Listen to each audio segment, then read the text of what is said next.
Hello, friends. The 733rd day of the war between Russia and Ukraine continues. Russian troops continue to advance west of Avdiivka, and it seems that so far it has not been possible to stop them at the nearest borders, where the Ukrainian armed forces have retreated. Today, the Ukrainian armed forces confirmed their withdrawal from the village of Yevhenii.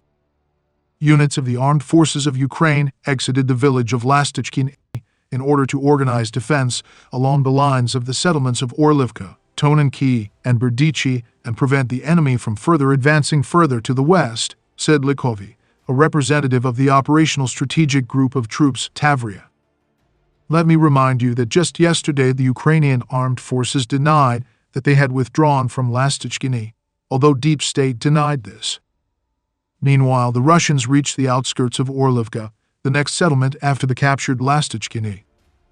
This was reported by the Ukrainian military telegram channel Deep State.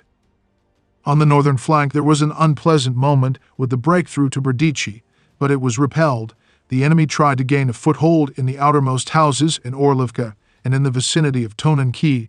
The situation in these settlements is being clarified. The enemy also advanced south of Yevhenii and had partial success, the telegram channel reports. In general, over the past 24 hours, east of Avdiivka, fighting has been taking place on the near approaches to the village, where the enemy has advanced in an area up to 1 kilometer wide and to a depth of 400 meters. Northeast of the village of Zelenskyy, there are also battles on the outskirts. Here the enemy advanced southwest of the village of Yevhenii in an area up to 2.15 kilometers wide and to a depth of 1.5 kilometers. The enemy is also carrying out assault operations in the western part of Yevhenii, simultaneously attacking along forest belts from Avdiivka in the northern direction. The advance of enemy infantry is recorded in an area up to 500 meters wide and to a depth of up to 320 meters. Meanwhile, Russian military telegram channels claim that an American Abrams tank was shot down near Avdiivka for the first time since the beginning of the war. It is stated that the tank first attacked an FPV drone, and then a grenade launcher was fired at the vehicle. Ukraine did not confirm this. By the way, in Ukrainian telegram channels, many in the comments are wondering why an anti-drone structure was not welded onto the tank. Yesterday, at a press conference, Zelenskyy for the first time described in some detail how he sees negotiations with Russia.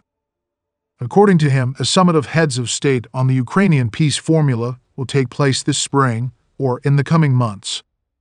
After this summit, a plan for ending the war should appear, which will be transferred to Russia by special negotiators. The day before, the head of the presidential office, Yermak, clarified that Russia could be invited to the next such summit. Zelenskyy suggested that Russia may not accept such a plan. I note that Bloomberg previously reported that many leaders of the invited countries were not ready to take part in the summit, therefore, from March it was already postponed to May. In particular, China did not give its consent to participate. The issue of participation in the summit by the heads of Russia's largest partners, China and India, as well as Turkey, is key. Let me remind you that the Ukrainian peace formula implies the withdrawal of all Russian troops to the 1991 borders and the payment of reparations to Ukraine by Russia.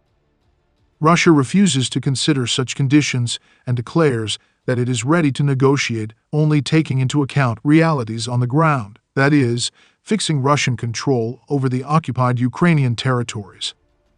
Returning to Zelenskyy. Speaking about negotiations with Russia, he did not directly answer the question whether he would pick up the phone if Putin called. According to the Ukrainian president, such a call will not come from the Kremlin. Zelenskyy also gave forecasts for the further course of the war.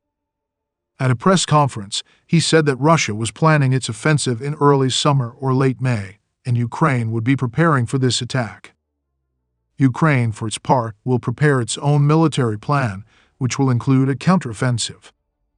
Moreover, there will be several plans to prevent leaks.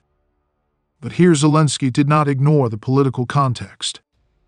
The turning point will be the elections in the United States, and from this point we will understand what will happen after that, Zelenskyy added. He also said that it would be necessary to intensify the summit on the Ukrainian formula. Apparently, these two issues, the U.S. elections where Trump can win and the peace summit, are directly linked for the president. Friends, preparing these daily reports has become my full-time job, and I have no other job for obvious reasons. There have been few views on the channel lately, which is why I ask for your help. If you have the opportunity to support me financially, I would be very grateful. Thank you very much and see you in the next video.